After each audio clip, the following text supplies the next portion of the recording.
Guys welcome to social and Puri का सफ़र बस यहीं तक। आज हम अपने होटल से चेकआउट कर रहे हैं।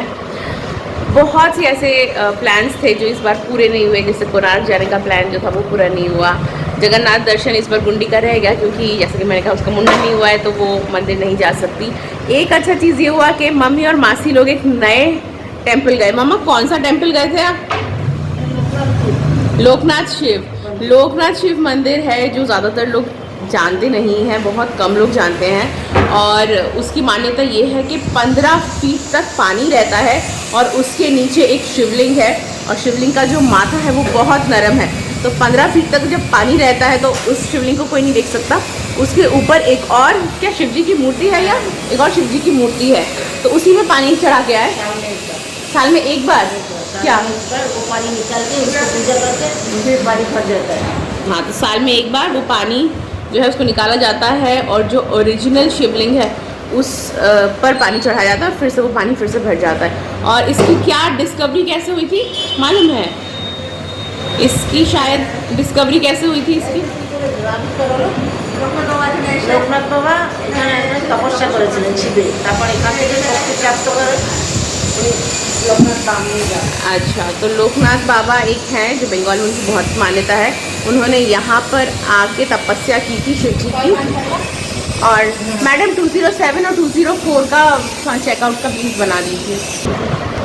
और हाँ, तो उन्होंने यहाँ पे तपस्या करके शक्तियाँ प्राप्त की थी। और फिर ये जो मंदिर है ये इट केम टू एग्जिस्टेंस। अब मैं जल्दी से होटल का बिल पे करती हूँ and I will meet you in a while.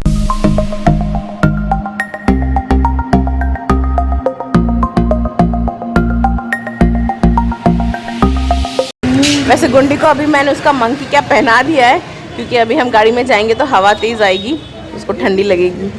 और ये चाट लग रहा है, अभी चाटती रहती है ये वाला। पता है कल रात को हमें इतना शॉकर लगा क्योंकि कल रात को हमें मालूम चला, मतलब हमें ऐसा बताया गया कि ये ड्राइवर्स का स्ट्राइक है और ड्राइवर्स के स्ट्राइक की वजह से कोणार्क का जो हमारा प्लान था वो ऑलरेडी एक बार वेस्ट हो चुका था, प्लान कैंसिल करना पड़ा। फिर किसी ने बताया कि आज भी स्ट्राइक है और हमको एकदम सुबह 6 बजे निकलना पड़ेगा। तो हम लोग बहुत ज़्यादा शॉक में आ गए थे कि कैसे होगा, बच्चा लेके सुबह 6 बजे निकलना पड़ेगा और 6 बजे निकल भी जाएंगे तो भी सेफ़ है कि नहीं, क्योंकि इतनी सारी लेडीज़ हैं, 2 सीनियर सिटीज़न हैं, एक बेबी है। इतना शॉक में आ गए थे ना हम। फिर रात के 10 साढ़े 10 बजे कंफर्म हुआ कि नहीं, स्ट्राइक जो है वो कॉल्ड ऑफ हो गई है तो हम आराम से जा पाएंगे। तो अभी हमने एक प्लान करा है कि जो उदयगिरी का जो मंदिर है वहाँ पर हम जाएंगे जाते वक्त। लाइक अभी तो हम भुवनेश्वर एयरपोर्ट जा रहे हैं तो वही प्लान है कि उदयगिरी एक बार जाएंगे। क्योंकि कुछ भी वैसे नहीं देखा। फर्स्ट डे जो लोकल साइट सीइंग करी थी बस वही हुआ है और तो कोई साइट सीइंग ही नहीं कर पाए, तो एक बार उदयगिरी होके जाएंगे। देखते हैं अभी प्लान कितना हमारा सक्सेसफुल होता है, क्योंकि जब से ये ट्रिप शुरू हुआ है आपको तो पता ही है कि एक भी प्लान जो है वो सक्सेसफुल नहीं हो रहा।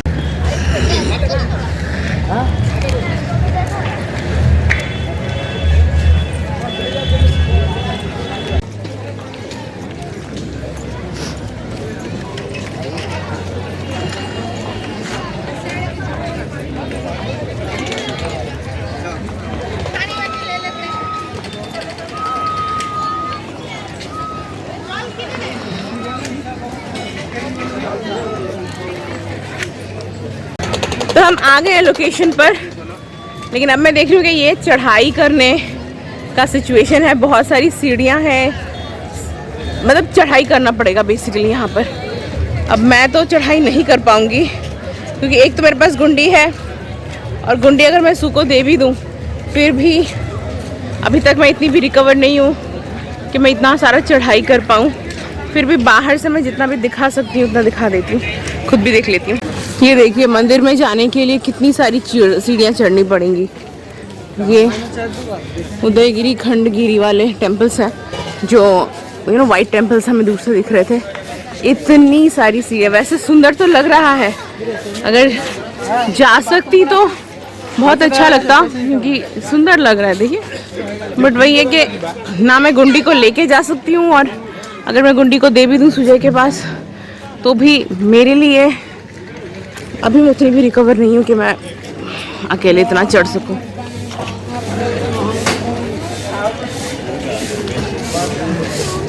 वो था उदयगिरी, ये खंडगिरी है।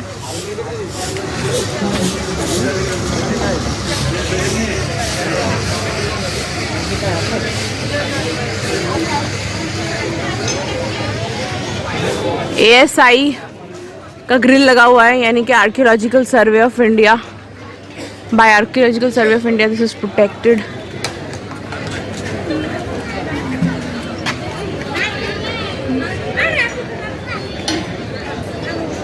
Archaeological survey of India, Udayagiri उधर है, खंडगिरी। मलाई टेस्टी है, अच्छा है मलाई।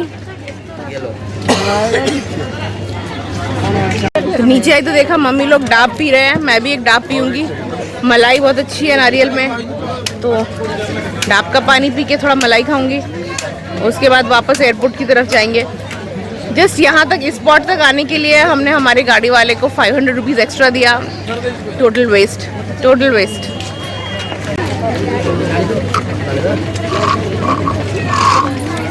इत्तू सा स्ट्रॉ दिया है, इत्तू सा स्ट्रॉ दिया। इत्तू से स्ट्रॉ में कैसे না এটা এটা ছোট, ভিতরটা ছোট, ছোট তো।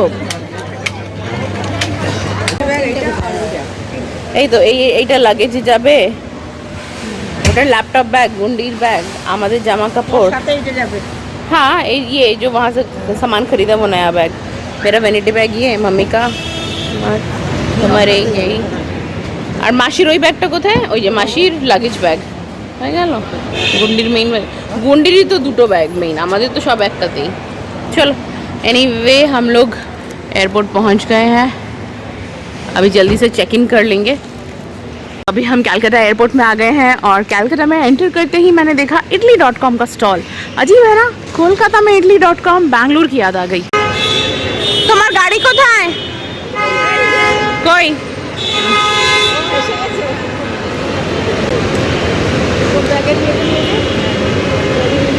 गुंडी देखो, सुनटुली जीजू चले যাচ্ছে।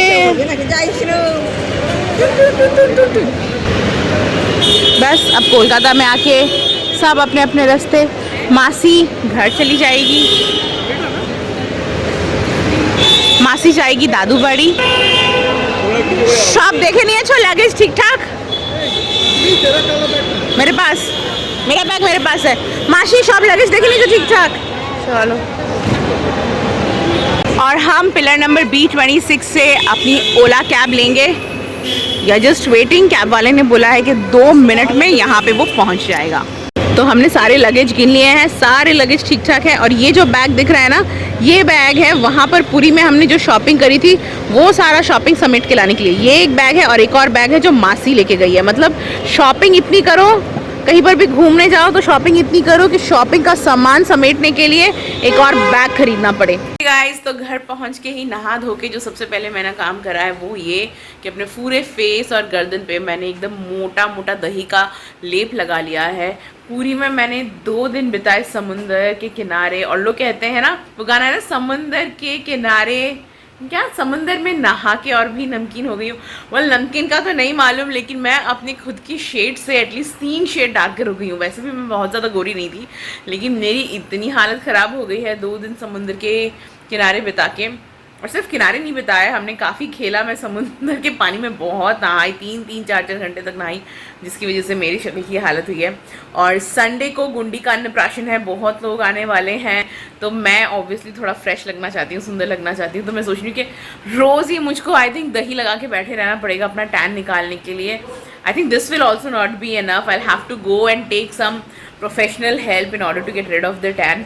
तो गाइज एनीवे अभी मैं थोड़ा बैठती हूँ, वेट करती हूँ अपना टैन निकाल के, फिर मैं सो जाऊँगी। बहुत थक चुके हैं हम लोग, we all need a good rest.